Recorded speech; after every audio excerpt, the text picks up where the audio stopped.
Good morning, OHS. We're here on another beautiful Thursday morning. I'm Nikki. And I'm Andrew. And we're going to get started with your daily announcements. Today... I thought I was starting. No, you're doing Friday. Today is Thursday, September 14th. There's the 8th grade writing exchange at UNL. And CJV and varsity volleyball is home with GAC at 4:30. And JV varsity softball is also home with Clarkson Lee at 5 p.m.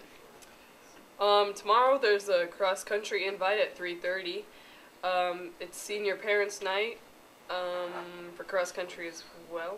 That's cross-country, correct? Mm-hmm. And then there's some varsity football at Columbus Lakeview. That's at 7 p.m. The bus will leave at 2:30. And then Saturday, September 16th, All-State Music Prep Day. The junior high volleyball invite at St. Mary's at 8 a.m. Boone Central Girls Golf invite at 10 a.m. and varsity volleyball invite at Ord at 10 a.m. In other announcements, the FCCLA members who missed the meeting Tuesday, please see Ms. Mann. Also, the chapter shirt order will be sent in on Monday, so if anyone would like one, be sure to have signed up. Thrive plans for this week. On Monday, there's Tower Garden. Tuesday, clothespin picture frame. Wednesday's bowling. Thursday's buffalo chicken dip. Friday is adult coloring pages. So yeah, today will be buffalo chicken dip, and tomorrow is adult coloring pages. And then we're gonna get back to our weather right after this break.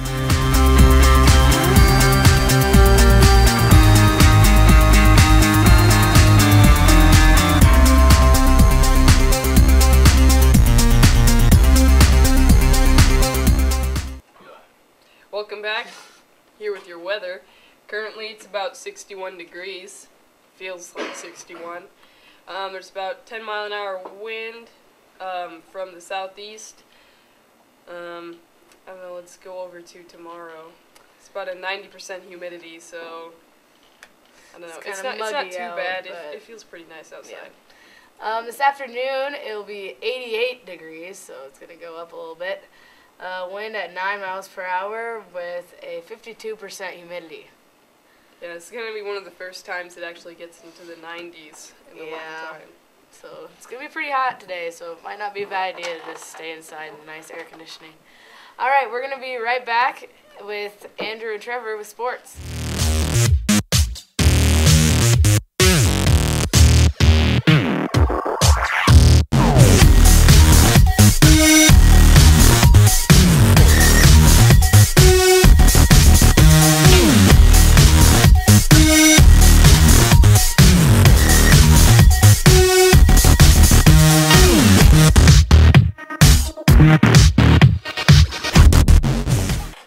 Good morning and welcome to your daily sports broadcast. I'm Andrew. And I'm Trevor. First off, your local sports news. Tonight there will be 3 volleyball games, starting with the C team at 4:30, followed by the JV at 5:30, and the varsity at 6:30. We will be broadcasting those. I believe that's on YouTube and either the Twitter or the Cube or Facebook. Sure. But we are broadcasting. Look, we will be broadcasting it somewhere, not Facebook. Yeah, YouTube and Twitter. At the same time, the softball team will take on Lee with the JV at 5 and the varsity at 6:45. Tomorrow at 3:30, there's a cross-country meet here in O'Neill, so right after school, head down to cheer on the runners. Later that night, football squad will take on Columbus Lakeview in Columbus. The weekend is pretty packed with girls' sports, so we'll touch more on that tomorrow. That's all we have for your local sports. Good luck to all athletes competing this week. In national sports news, though Houston Texans coach Bill O'Brien has yet to officially name a starting quarterback for Thursday's game against the Cincinnati Bengals, rookie Deshaun Watson is expected to start over Tom Savage. A source told ESPN on Thursday, Watson has taken first-team reps this week at practice, and all signs pointed to him being named the team's Week 2 starter. Watson relieved Savage in the second half of Sunday's 29-7 loss to the Jacksonville Jaguars after Savage and the offense struggled to move the ball. Savage was 7 of 13 for 62 yards and was sacked 6 times. Watson did not fare much better, going 12 of 23 for 102 yards with a touchdown and an interception. Savage agent on Wednesday blasted the team for benching his client in the Week 1 loss. I'm still trying to figure this out. 31 plays and you're getting benched, Savage agent Neil Schwartz told NBC Sports. It makes no sense. He went 7 for 13. 12 of the 13 balls touched the receiver's hands. The only ball that didn't was the strip sack fumble they called incomplete upon replay. 7 were completions, 5 were drops. According to ESPN Stats and Info, although 12 of Savage's 13 pass attempts did in fact touch the receiver's hands, Texans receivers had only 1 drop because some of those passes were broken up by Jaguars defenders or hits. Thanks for watching, and up next is Real News, Fake News.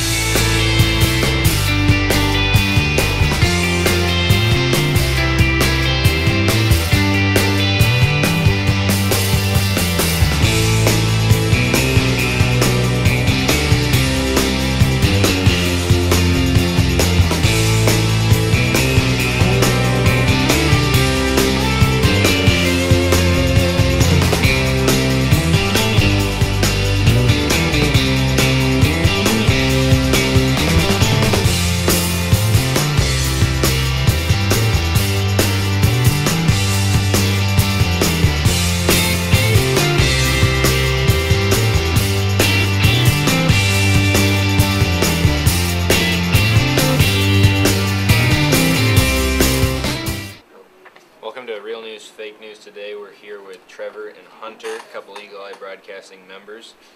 They know how the game works. We say 3 headlines, 2 of them are fake, 1 of them is real. You guys got to guess which one's real. Alright, so we'll start with set 1.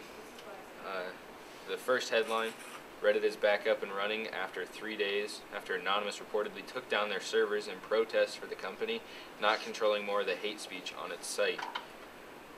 Number 2, a Massachusetts library is asking customers to stop paying their book fines and late fees with Chuck E. Cheese tokens. Number 3, a report released by the Department of Interior states that only 60 of the 1,566 churches in the Houston area open their doors to flood victims. This represents only 4% of the total number of churches. Now, did you say Reddit for that first one? Yes. I'll let you go first. What are you thinking? I don't think it's A. I really want it to be B. I But I can totally see it being C. Yeah. I think B is just so ridiculous that it could be right, but I'm going to let you decide first. So, because I'll take whatever you won't take. Because I was thinking it also wasn't A. I'm going to go with B. Alright, I'll go with C. Let's see. Alright. According to Fox News, Massachusetts Library Oh pleaded with the my. public on Wednesday through a Facebook post to stop paying late fees with Chuck E. Cheese and Bonkers Funhouse tokens. That's The awesome. Peabody Institute Library in Danvers, Massachusetts posted a picture of 4 tokens with a caption stating, "This summer we've had a surge of folks attempting to pay fines and printing fees with tokens from Chuck E. Cheese and Bonkers. Since they are not legal tender, we cannot accept them." That's awesome. I knew it wasn't the first one because I used Reddit within that 3-day span. So I knew it wasn't shut down. Alright, so Hunter takes the lead, 1-0. Set 2. A New York man has died after hitting his head on pavement during a protest against helmet laws.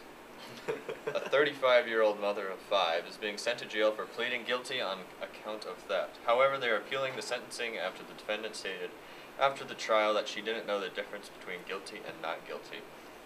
And 3. The new remake of It earned over $100 million this weekend at the box office, setting the record for the highest grossing opening for a horror film ever. Ooh. That ever in there was kind of... I was going to go for that one, but then it said ever, Could you and I read don't know. the first question? The first one. New York man has died after hitting his head on pavement during a protest against helmet laws. I just realized how bad I am at this game. Yeah. You go first because yeah, I went first yep. last one. I think... I saw It. It was a good movie, so I'm going to go with C. I'm going to go with A. Okay, alright.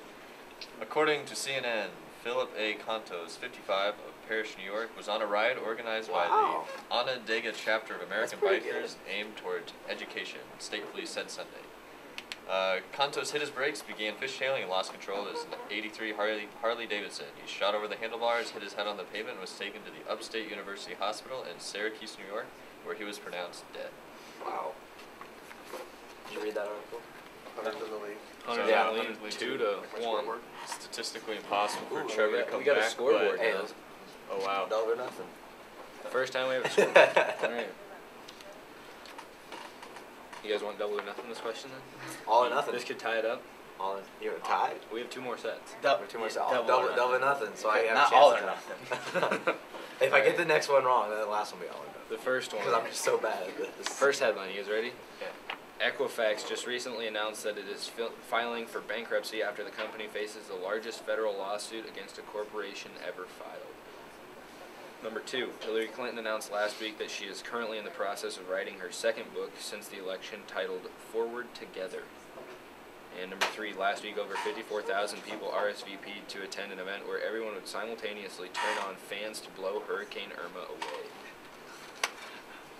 I want it to be C, but I'm gonna go with A right away. I'm going to go with C. You're gonna So, go with C? in order for this to work, Trevor has to get it right. Hunter has to miss, right? Yep. Yes. All right. And so what you said? I said C. I You said said C. A. You said A. So you're saying Equifax. Trevor saying 54,000 people. Yep. According to the MiamiHerald.com, over 54,000 people have RSVP'd I read that as article. going to a lighthearted Facebook event, directing people to simultaneously turn on their fans to blow Irma back out to sea. I've actually The seen event's that. time and location are to be announced at page I'm 6. actually going to that event. I knew that Equifax recently they've been pretty scummy with their information. Pretty bad, but they haven't filed for bankruptcy yet. Yeah, so. I was hoping, but So does Trevor get 2 then? Yeah, I got two. We'll make that worth 2. Yeah, This is the This is the game final winner. one. This You is the guys winner right yeah. here. So now you have to This is have game winner. You know? different answers. All right, here we go. Clutch like LeBron. For the win. Trump is facing criticism from his base after stating on Monday that the wall, and I quote, "The wall will not be built. I am the wall." Number 2, a former pharmaceutical CEO is going to jail after posting on Facebook that he would give $5,000 to anyone who would grab him one of Hillary Clinton's hairs while on her book tour. And number 3, to try and offset climate change, some Hollywood stars are painting their driveways white in order to raise awareness and try and offset some of their carbon footprint. Did me go first? My first? yeah. You know, at this point I'm just guessing. So I'm going to go with B, the Hillary Clinton one. Could you repeat C? See, to try and offset climate change, some Hollywood stars are painting their driveways white in order to raise awareness for the cause and try and offset some of their carbon footprint. I think the idea being that, the white paint reflects. I'm gonna have to go with A because I don't think it is going to be built. All right. So for all the marbles, Hunter A, Trevor B. Yeah, I think. Back to the Miami Herald. A judge jailed former pharmaceuticals company CEO Martin Shkreli on Wednesday after finding that he violated his bail on the securities fraud conviction with a social media posting she agreed posed a threat to Hillary Clinton. Yeah, I would have tied. If I so you can. But someone had to win. Looks like Trevor got the final point. Yeah. Trevor wins. Don't call it a comeback. I've been here for 5 minutes. So next week we'll have 2 other contestants, and Trevor will face the winner of that in the following week. Until next time, this was Real News Fake News. Jared Hammerlin with Nathaniel Jennings. Trevor and Hunter just played. Trevor Dempster was the winner for today. We'll see you next time.